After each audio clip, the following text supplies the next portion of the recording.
Esse vídeo é sobre o conjunto dos números irracionais, e o conjunto dos números irracionais é constituído por números que não correspondem a frações entre inteiros, ou seja, os números racionais não podem ser expressos na forma de fração entre dois números inteiros. O conjunto dos números racionais, conforme definição, é o conjunto dos números que não são racionais, ou seja, os números que não podem ser expressos como quociente de dois números inteiros e por conta disso não são periódicos, ou seja, a parte decimal dos números irracionais não tem representação periódica. Os algarismos da parte decimal não se repetem periodicamente. Conforme o estudo dos números racionais foi se avançando, devido à necessidade de resolver problemas de geometria e medidas, e principalmente o cálculo de raízes de equações polinomiais, foi se percebendo que os números irracionais podem ser expressos como a soma de infinitos números racionais. Então, boa parte dos números irracionais são expressos como a soma de infinitos números racionais sequencialmente. Assim como acontece no conjunto Q dos racionais, o conjunto I, se nós formos listar seus elementos, deveremos usar reticência entre cada um deles, porque existem infinitos números racionais entre cada um dos números irracionais listados. Ou seja, entre dois irracionais, existem outros tantos que a gente precisar representar. Aqui, por exemplo, nessa lista nós temos aqui menos π, onde π é uma letra grega, e essa letra é utilizada para representar a razão entre o comprimento da circunferência e seu diâmetro, uma constante matemática muito útil para resolver problemas de área e de comprimento envolvendo formas redondas. Nós temos aqui menos raiz de 7 sobre 4, que é uma raiz quadrada não exata, raiz cúbica de 2, entre outros.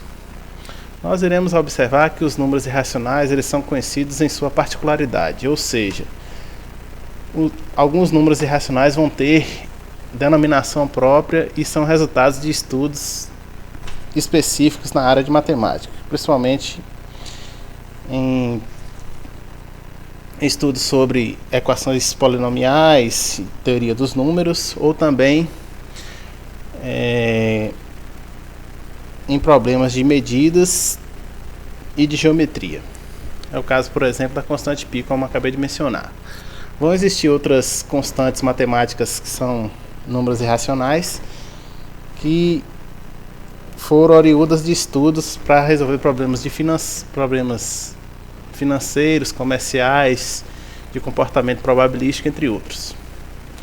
Um desses estudos, por exemplo, ocasionou a fórmula de Leibniz, onde Leibniz é justamente um matemático alemão do século XVII. Ele descobriu que π sobre 4 vale a soma dos inversos ímpares alternadamente, ou seja, para cada número ímpar eu vou representar o seu inverso. O inverso de 3 é 1/3, o inverso de 5 é 1/5 e assim por diante. E vou somar alternadamente, ou seja, cada parcela vai ter ou sinal positivo ou sinal negativo. Por exemplo, aqui 1 sobre 1, que é 1, menos 1/3, mais 1/5, menos 1/7, mais 1/9, menos 1 sobre 11 avos e assim por diante. Fazendo sucessivamente essa soma dessas frações correspondentes aos inversos dos números ímpares, o valor obtido nessa soma, após milhares de frações, vai se aproximar do número π sobre 4. Então, por isso que está escrito aqui até infinito. Então, se eu proceder essa soma alternada, onde as parcelas trocam de sinal alternadamente, uma positiva, outra negativa sequencialmente, esses valores vão se aproximar do número irracional π dividido por 4. Ou seja, indo até o infinito, o valor é exatamente π sobre 4. Esse número aqui abaixo também é um número irracional. Inicialmente ele se parece com uma dízima periódica. Nós vamos observar que os zeros aumentam aqui à medida que a expansão decimal do número vai sendo representada. E esse número irracional aqui é proveniente de uma soma de vários racionais, 1 mais 1 sobre 10 mais 1 sobre 1000 e assim por diante. Indo até o infinito, nós teremos a representação desse número irracional aqui, que não tem periodicidade nos seus algarismos da parte decimal. A caracterização dos conjuntos numéricos irracionais se dá pelo fato da existência da operação de radiciação, ou seja, boa parte dos números irracionais são ocasionados pela radiciação dos números racionais. Então,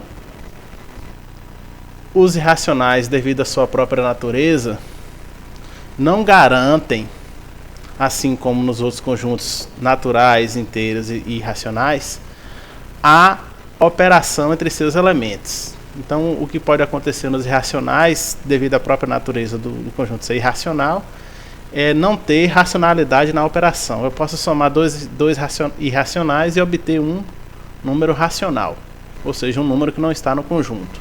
Posso multiplicar dois irracionais e novamente obter um número irracional. É o que a gente vai ver aqui nesses exemplos aqui. Então, raiz de 2, que é um número irracional, porque a raiz de 2 é aproximadamente 1,4. Inclusive, aproveitando que eu estou dizendo que raiz de 2 é aproximadamente igual a 1,4, os números irracionais geralmente são representados com aproximações de algumas casas decimais, ou seja, os números irracionais vão ser tidos na sua representação numérica decimal como a aproximação de algum número racional. Por exemplo, eu posso dizer que a raiz de 2 é 1,4 ou 1,414 e assim por diante. À medida que eu quero mais exatidão do valor da raiz quadrada de 2, eu vou acrescentando mais algarismos na parte decimal. E nesse exemplo aqui que eu quero comparar justamente com a operação de subtração, eu tenho uma subtração aqui de 2 irracionais e o resultado é 0. E nós já sabemos que 0 é um número racional. Aqui eu coloquei em verde para destacar a operação de multiplicação. Eu tenho a multiplicação de 2 irracionais. A raiz de 3 é um número racional, a raiz de 12 também é. E o produto deles, a multiplicação deles, vai ser exatamente a raiz quadrada 36, que eu vou conservar o radical, multiplicar os radicantes. 12 vezes 3, 36. E a raiz quadrada 36 é 6. Então, novamente, a multiplicação de 2 irracionais aqui gerou um racional. E essa outra fórmula aqui, que no caso é uma raiz do produto de 4 termos, né? Todos eles irracionais, inclusive ela é gerada pela fórmula de Heron, que é uma fórmula que calcula a área de um triângulo a partir de seus lados. Essa raiz quadrada aqui vai ser exatamente igual a 1, porque nós temos aqui o produto da soma de dois números pela diferença, e aqui também o produto da soma pela diferença. Então, na primeira parte nós teremos o quadrado do primeiro menos o quadrado do segundo, e aqui novamente o quadrado do primeiro menos o quadrado do segundo. Então aqui vai ficar 4 sobre 4, 4 sobre 4, 1 vezes 1 dá 1, raiz quadrada de 1 é 1. Então até mesmo algumas raízes quadradas, cúbicas, são exemplos clássicos desde a matemática desenvolvida até o século XVII, principalmente pelo matemático Girolamo Cardano, que resolveu algumas equações cúbicas. Nós iremos perceber que algumas raízes quadradas e cúbicas podem gerar, como esse exemplo aqui, números racionais. Então, o conjunto irracional ele tem essa condição. Nem todos as suas operações dos seus elementos, entre seus elementos, produzirá um novo racional. Um novo irracional, melhor dizendo.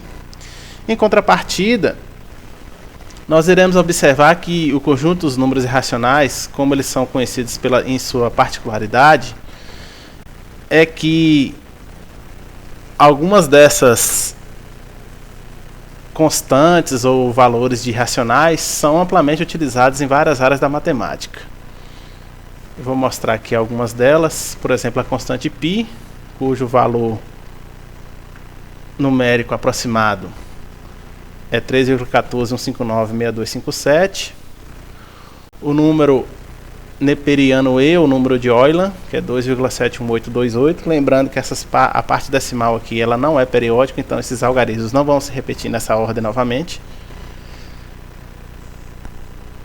ou repetir nessa ordem sucessivas vezes. O número φ, que é um número utilizado para determinar a proporção entre medidas de um retângulo de ouro, que é 1,618. E a constante gama, que é utilizado principalmente na computação e em cálculos de expressões envolvendo números muito grandes. Então esses números irracionais aqui são amplamente utilizados em várias áreas da matemática, em probabilidade, em estatística, em geometria, enfim. E, no entanto, eles são conhecidos em sua particularidade. Então esse vídeo aqui é mais para mostrar que o conjunto dos números irracionais ele é um conjunto muito grande, e alguns números irracionais têm implicações extensas em várias áreas da matemática. Para mostrar que esse conjunto dos números irracionais ele é bastante grande, eu trouxe aqui ao lado uma lista dos números irracionais. E aí nós vamos observar, eu vou movimentar aqui os controles deslizantes das 5 operações, que à medida que eu vou calculando aqui as raízes, começando com a raiz quadrada, e aqui os valores aproximados a 10 casas decimais, e vou também fazendo as outras operações, nós iremos observar que à medida que a gente vai aumentando aqui o grau da operação, os números irracionais vão se tornando mais presentes. A seguir nós veremos isso.